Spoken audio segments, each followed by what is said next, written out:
I stared at my phone in the courthouse parking lot.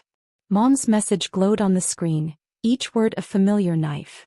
Your sister's fiancé's father is Federal Judge Harold Reynolds from the Ninth Circuit. This Thanksgiving is critically important for her future. Please make an excuse not to come. We can't risk you embarrassing us in front of someone so important. I sat there for a long moment watching rain streak down the windshield. 20 years. 20 years of being the family disappointment, and somehow it still found new ways to hurt. My finger hovered over the keyboard. I could tell her. I could explain that Judge Harold Reynolds had been my mentor at Stanford Law. That he'd written my recommendation letter for my appellate clerkship. That we'd published 2 law review articles together. That he'd called me 3 weeks ago to congratulate me on my recent appointment. Instead I typed, "Understood. I'll make other plans." Her response came immediately. "Thank you for understanding. This is really important for Vanessa." Of course it was. Everything was always important for Vanessa. Started when I was 8 and Vanessa was 6. She won the elementary school spelling bee, and suddenly our house became a shrine to her achievements. Every conversation, every family dinner, every holiday centered around Vanessa's latest triumph. When I made honor roll, Dad barely looked up from the newspaper.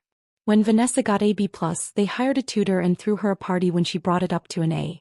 I learned early to stay quiet, to take up less space, to not expect applause. High school was more of the same. I was valedictorian.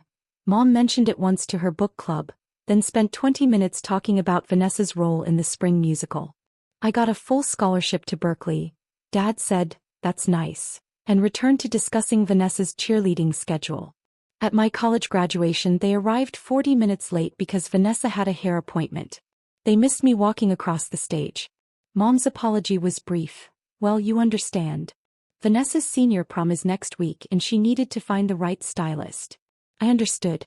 I always understood. Law school was my escape. 3,000 miles away at Stanford I could finally breathe. I could be Marcus Chin the person, not Marcus Chin the disappointing son, the overshadowed brother, the family afterthought. That's where I met Professor Harold Reynolds. He was teaching constitutional law and he had a reputation for being brilliant and terrifying. First day of class he cold called me on Marbury versus Madison. I gave him a 15-minute analysis that covered not just the holding but the political context, the long-term implications for judicial review, and 3 circuit splits that had emerged from subsequent interpretations. When I finished, the lecture hall was silent. "Mr. Chin," Professor Reynolds said slowly, "that was the most sophisticated first-year analysis I've heard in 23 years of teaching. See me after class." That meeting changed my life. He became my mentor, my advocate, my champion. He saw something in me that my own family had never bothered to look for. Under his guidance I flourished. I became editor of the Stanford Law Review. I published articles. I clerked for him during my 2L summer when he was still on the district court bench. When he was elevated to the Ninth Circuit Court of Appeals, I was one of the first people he called. "Marcus, I want you to clerk for me after graduation. You're exactly the kind of legal mind the federal appellate system needs." I accepted immediately. My family's reaction? Mom said, "That's nice, honey. Did we tell you Vanessa got promoted to senior account manager?" They didn't come to my law school graduation either. Vanessa had a work retreat in Napa that weekend, and the whole family needed to be supportive. Judge Reynolds hooded me himself at graduation. He was the one who stood up and cheered when they called my name. He was the one who took me to dinner afterward to celebrate. "Your family couldn't make it?" he'd asked carefully. "They had a conflict," I said, keeping my voice neutral. He'd studied me with those sharp judicial eyes. "Marcus' family is who shows up. Remember that." I remembered. After my clerkship, I joined a prestigious appellate litigation firm in San Francisco. I argued cases before the Ninth Circuit. I won awards. I became one of the youngest partners in the firm's history at 32. My family's knowledge of my career came from my occasional visits home, brief, awkward affairs where I sat quietly while they discussed Vanessa's achievements. "Associate Vice President of Marketing now," Dad would announce proudly. "She's dating a wonderful man," Mom would add. "Very successful. From an important family." They never asked what I did. On the rare occasions I mentioned work, their eyes glazed over. Law was boring apparently. Not like marketing, which was exciting and creative. I stopped mentioning it. Judge Reynolds, meanwhile, became the closest thing I had to family. We had lunch once a month. He'd officiated my wedding to Rachel 4 years ago. A small ceremony that my parents had skipped because Vanessa had a really important client presentation that day. Rachel understood. She'd grown up with loving parents who celebrated her achievements, but she never made me feel less than for not having the same. She just loved me, supported me, and built a life with me that had nothing to do with my birth family's approval. 3 weeks ago, Judge Reynolds called me with news. "Marcus, I'm not supposed to tell anyone yet, but the president just submitted your name to the Senate for confirmation. You're being nominated for a federal district court judgeship." I'd almost dropped the phone. At 35, I'd be one of the youngest federal judges in recent history. "Sir, I don't know what to say." "Say you'll accept. Say you'll continue to be the brilliant legal mind I've always known you to be. And Marcus, I'm proud of you. Profoundly proud." I'd had to end the call quickly because I was crying too hard to speak. I told Rachel. I told my closest colleagues. I didn't tell my family. What was the point? They'd find a way to make it about Vanessa anyway. 2 weeks before Thanksgiving, Vanessa called me. This was unusual. We maybe spoke 3 times a year, usually when she needed something. "Marcus, how are you?" "I'm fine. What's up?" "So I'm engaged." She squealed loud enough that I had to pull the phone away from my ear. "Congratulations," I said, meaning it. Whatever our history, I wanted her to be happy. "His name is Christopher Reynolds. He's an attorney, corporate law, very successful. And Marcus, his father is Federal Judge Harold Reynolds from the Ninth Circuit Court of Appeals." My hand tightened on the phone. "Anyway," she continued, "we're doing Thanksgiving at Mom and Dad's so the families can meet. It's going to be very formal, very important. Christopher's family is, like, seriously elite. His mom went to Wellesley, his dad is obviously a federal judge, they have connections everywhere." "Sounds nice," I managed. "So obviously we need everyone on their best behavior. This is really important for my future, you know? Christopher's family has standards. I'm sure it'll be great." "Yeah. Okay, well, I have to go. See you at Thanksgiving." She hung up before I could respond. I sat there staring at my phone. Christopher Reynolds. Judge Reynolds' son. I'd met Christopher once, maybe 6 years ago, at a legal conference. He'd been dismissive and arrogant, clearly coasting on his father's reputation. Judge Reynolds had apologized to me privately afterward. "My son chose corporate law for the money, not the law. We have different values." And now he was marrying my sister. The irony was almost funny. Then came Mom's text. The one telling me not to come. The one that made it clear I was an embarrassment, a liability, a potential source of shame in front of the important Judge Reynolds. I showed Rachel. She read it twice, her jaw tightening. "You're going to tell them, right? You're going to tell them that Judge Reynolds is your mentor? That you clerked for him?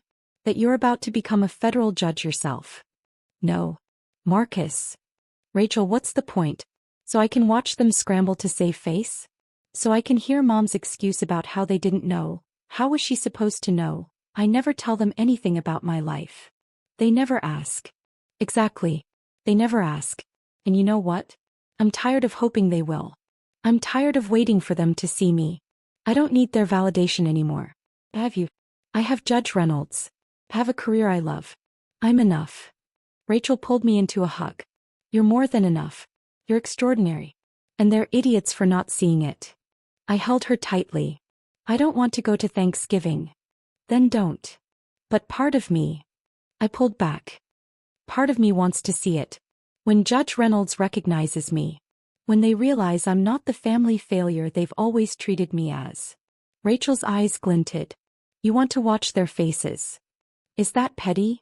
Marcus, after 20 years of being dismissed and ignored and treated like an embarrassment? You're entitled to a little pettiness. Besides, Judge Reynolds deserves to know what kind of family his son is marrying into." I thought about it all night. In the end, I sent Mom a different text the next morning. "Actually, I'll be there. Wouldn't miss meeting Judge Reynolds." Her response took 3 hours. "Marcus, I really think it's better if you sit this one out. I'll be there at 2 p.m. I wrote back. "See you then." She didn't respond. I dressed carefully. Not my usual casual clothes, but not my courtroom attire either. Business casual. Nice slacks, a button-down, a blazer. Rachel wore an elegant navy dress. Ready? She asked. Ready to watch my family's world tilt on its axis? Absolutely. We drove to my parents' house in Marin County. The house I grew up in, though it had been renovated twice to accommodate Vanessa's changing tastes. My childhood bedroom was now Vanessa's yoga studio. Cars already filled the driveway. I recognized Judge Reynolds' Mercedes immediately. Rachel squeezed my hand. You've got this. We walked to the front door. I could hear conversation and laughter inside. I rang the doorbell rather than using my key. I'd learned years ago that just walking in led to annoyed looks and, you should have called first. Dad answered. His smile faltered when he saw me. Marcus. You came. You sound surprised. Well, your mother said. He caught himself. Come in, come in. We stepped inside. The house looked like something from a magazine spread. Flowers everywhere, catered food on silver platters, crystal champagne flutes. They'd gone all out. Mom appeared from the kitchen, her face tight with anxiety when she saw me. Marcus. Wait. You're here. Happy Thanksgiving, Mom. She pulled me aside while Dad took Rachel's coat. Marcus, please. Judge Reynolds is in the living room with his wife. Vanessa and Christopher are giving them the house tour. Please just stay in the background. Don't draw attention. Don't mention your job or anything. Just let Vanessa have her moment. Every word was a needle. Stay invisible. Stay quiet. Don't exist too loudly. Where should I go? I asked evenly. Relief flooded her face. The kitchen. You can help me with the appetizers. Of course. The kitchen. Hidden away while the important people gathered in the living room. Actually, Rachel said sweetly, I'd love to meet Judge Reynolds. Marcus has told me so much about him. Mom's eyes widened in panic. You know Judge Reynolds? We should go, I said quietly, steering Rachel toward the kitchen before this conversation could continue. The kitchen was gorgeous. All marble counters and professional appliances. I'd never been allowed to use any of it growing up. That was Vanessa's creative space when she went through her baking phase. Mom thrust a tray of crudité at me. Just arrange these nicely. And Marcus? If Judge Reynolds asks what you do, just say you work in law. Don't elaborate. Keep it vague. Because God forbid he know the truth, Rachel muttered. What was that? Mom asked sharply. Nothing, I said. We'll stay in here. Mom hurried back to her guests, her heels clicking anxiously on the hardwood floors. Rachel and I stood in the kitchen, listening to the laughter and conversation flowing from the living room. I could hear Vanessa's voice, bright and animated, telling some story. I could hear Christopher's deeper tones. And then I heard it.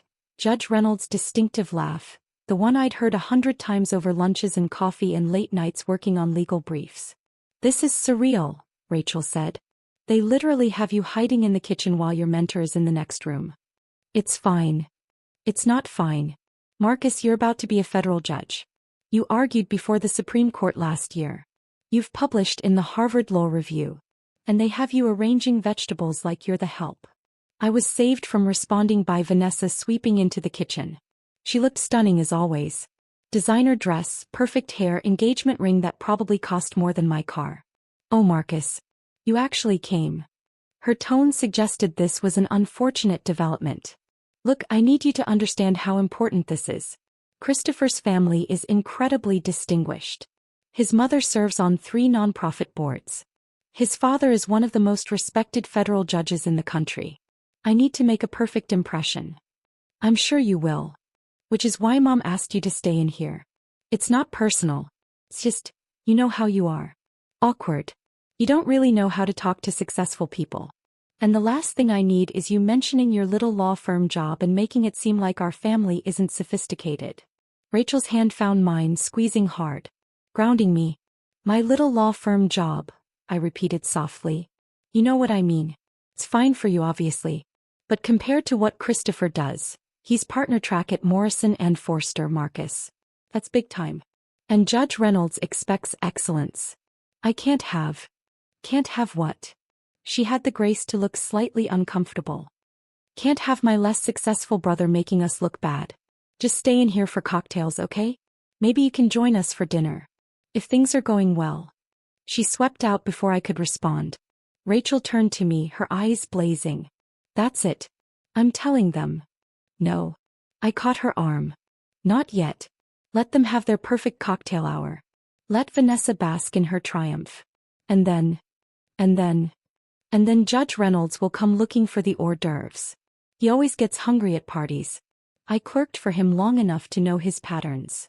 Rachel's anger transformed into something else. Something anticipatory. You're going to let this happen naturally. I'm going to let the truth reveal itself. We didn't have to wait long. 15 minutes later, I heard footsteps approaching the kitchen. Multiple sets. Judge Reynolds. Voice carried clearly. I told Elizabeth I'd bring her some of those excellent crab cakes. She's very particular about her appetizers. Of course, Judge Reynolds, Mom said, her voice syrupy sweet. Let me get those for you. We're so honored to have you in our home. Vanessa has told us so much about Christopher's impressive career. They entered the kitchen. Judge Reynolds, tall, distinguished, with silver hair and the sharp eyes that missed nothing. His wife Elizabeth, elegant in a burgundy dress. Behind them, Mom, Dad, Vanessa, and Christopher. Judge Reynolds was mid-sentence when he looked up and saw me. He stopped dead. His eyes widened. And then his face broke into the biggest smile I'd ever seen. Marcus. His voice boomed with genuine delight.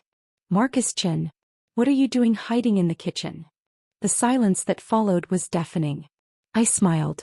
Happy Thanksgiving, Judge Reynolds. Mrs. Reynolds. He crossed the kitchen in 3 strides and pulled me into a bear hug, something he'd never done in all our years working together. When he released me, he kept his hands on my shoulders, studying my face. My God, it's good to see you. I was just telling Elizabeth on the drive over that I wished you could be here today. I wanted to celebrate with you properly, but I thought you'd be in D.C. for your confirmation meetings. Mom made a small, confused sound. Judge Reynolds turned to my family, his smile radiant. Do you realize what an extraordinary young man you have in your family? Marcus was my absolute star student at Stanford Law. Brilliant legal mind. I've mentored a lot of students over the years, but Marcus? Marcus was special from day one. Vanessa's face had gone sheet white. When he gave that analysis of Marbury versus Madison his first year. I'm not exaggerating. I called 2 of my colleagues that night to tell them I'd found a once-in-a-generation legal talent. And I was right. He clerked for me, became the youngest editor of Stanford Law Review in 15 years, graduated top of his class. Top of his class? Dad echoed faintly. Oh yes. Did he not tell you? Classic Marcus, always so humble. Judge Reynolds beamed at me. Then he did his appellate clerkship with me when I moved to the Ninth Circuit. Best clerk I've ever had. His bench memos were so thorough, so insightful. Half my opinions from those years were built on his research. Christopher cleared his throat. Dad, I don't think. Did you know, Judge Reynolds continued, addressing my parents, that Marcus has argued 12 cases before the Ninth Circuit? 110 of them. He argued before the Supreme Court last year. Brennan versus Department of Education.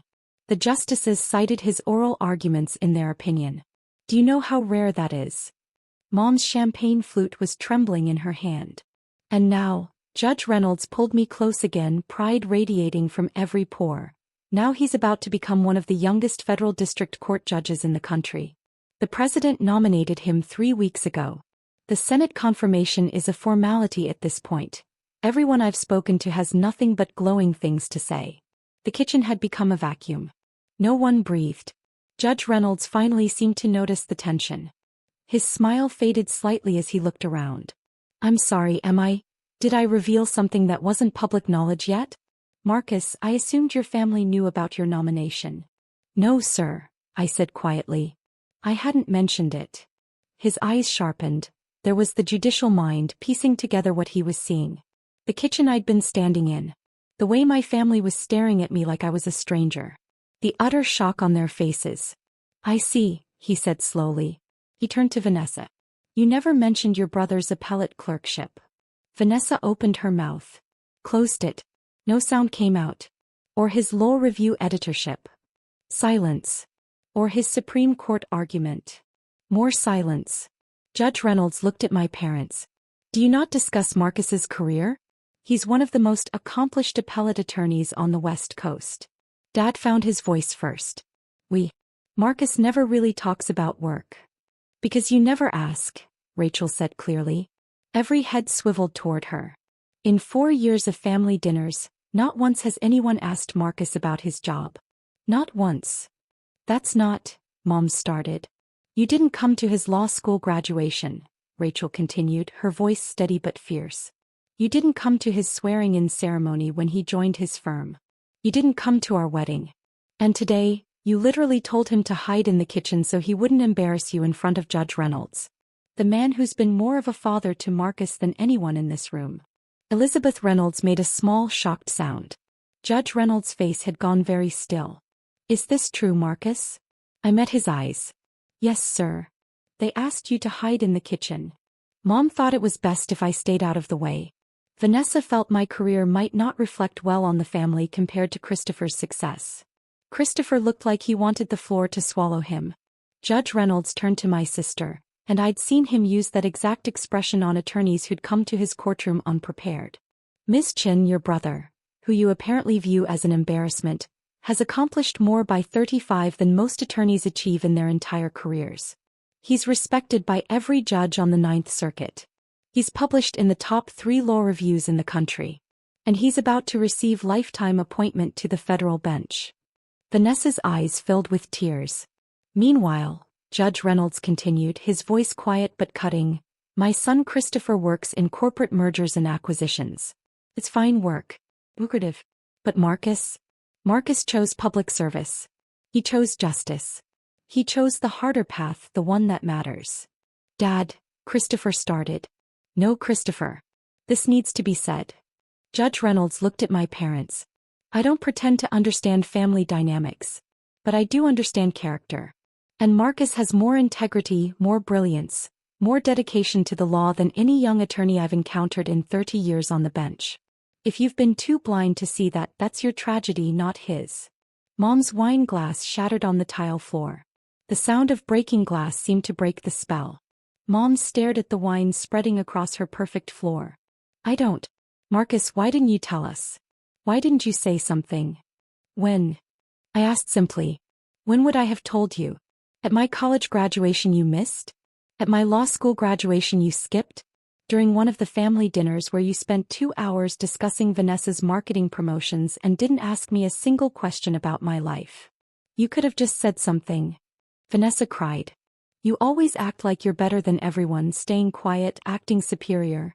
I stayed quiet because every time I tried to share anything, I was talked over or dismissed or told it wasn't as important as whatever you were doing. My voice was even. 20 years of practice keeping emotions in check. I made law review. You know what Dad said? That's nice. I got a full scholarship. Mom said, well, Vanessa got voted most likely to succeed. I won my first appellate case. The family group chat was full of messages celebrating Vanessa's new apartment. We didn't know it was important. Mom protested. Everything about Vanessa was automatically important.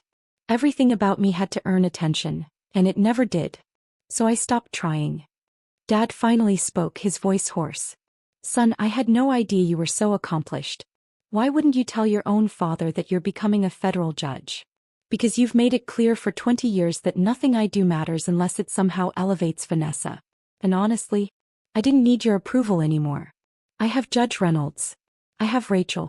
I have colleagues who respect me. I built a life where I'm valued, and it doesn't include people who see me as an embarrassment. Rachel moved to my side, her hand in mine. Judge Reynolds cleared his throat. I think Elizabeth and I should give you some family privacy. But before we go. He looked at my parents one more time. Marcus clerked for me during the most difficult time in my career. My mother was dying and I was trying to handle a crushing caseload while dealing with that grief. Marcus stayed late every night, taking on extra work without complaint.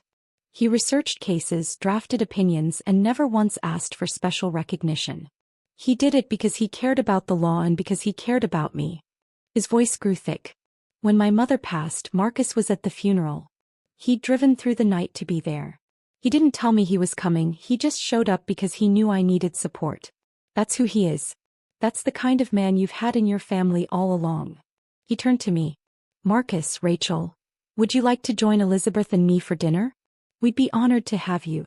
I made a reservation at Alexander's as a backup plan. It would be our privilege to celebrate with you properly. We'd love that, sir, I said quietly. As we turned to leave, Vanessa grabbed my arm. Tears streamed down her face. Marcus, please. I didn't know. I didn't understand. Please don't leave like this. I looked at her, really looked at her, for maybe the first time in years.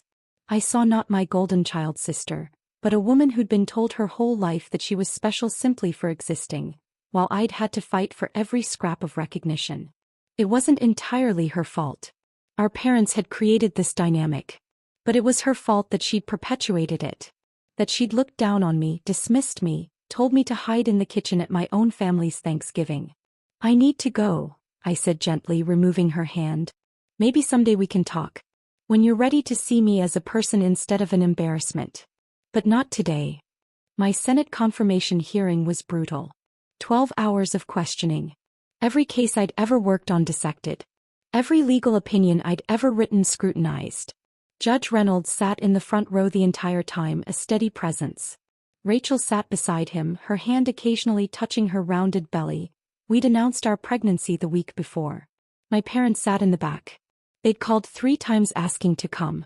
I'd told them they could attend if they wanted, but I wouldn't be holding seats or introducing them to anyone. They came anyway. The vote was 94-3. I was confirmed as a federal district court judge for the Northern District of California. At the celebration dinner afterward, Judge Reynolds stood to give a toast.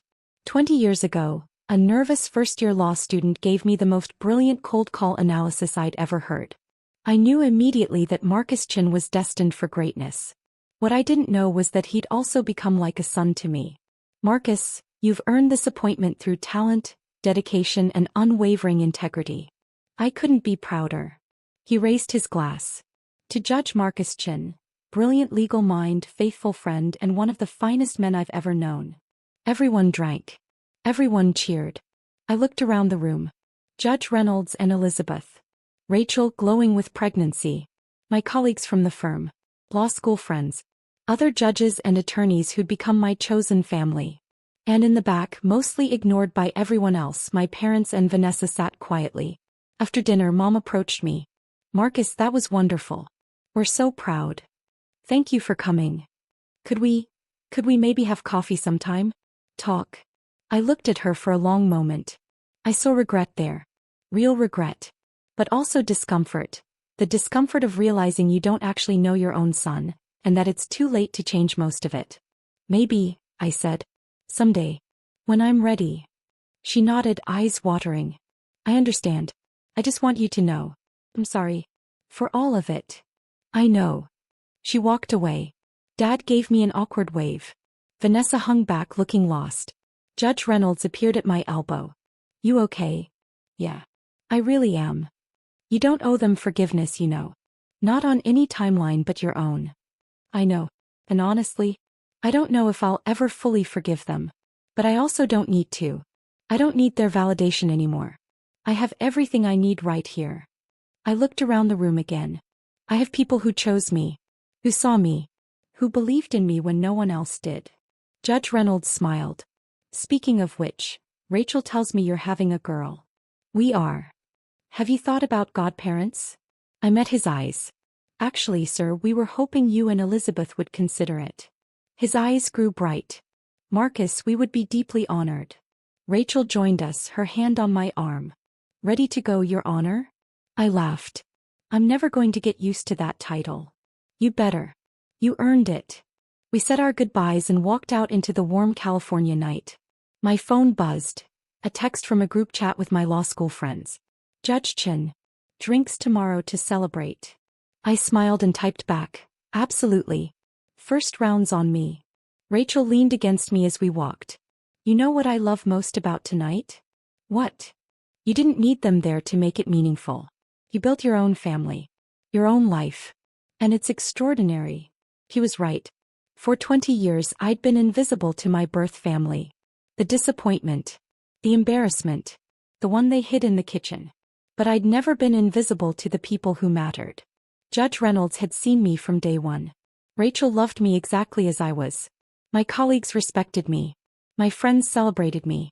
I didn't need to be seen by people who were determined to look away. I was a federal judge. A published legal scholar. A soon-to-be father. A man who'd built a life of meaning and purpose and respect. And I'd done it all without them. That Thanksgiving, when Judge Reynolds walked into the kitchen and everything changed, wasn't actually when my life transformed.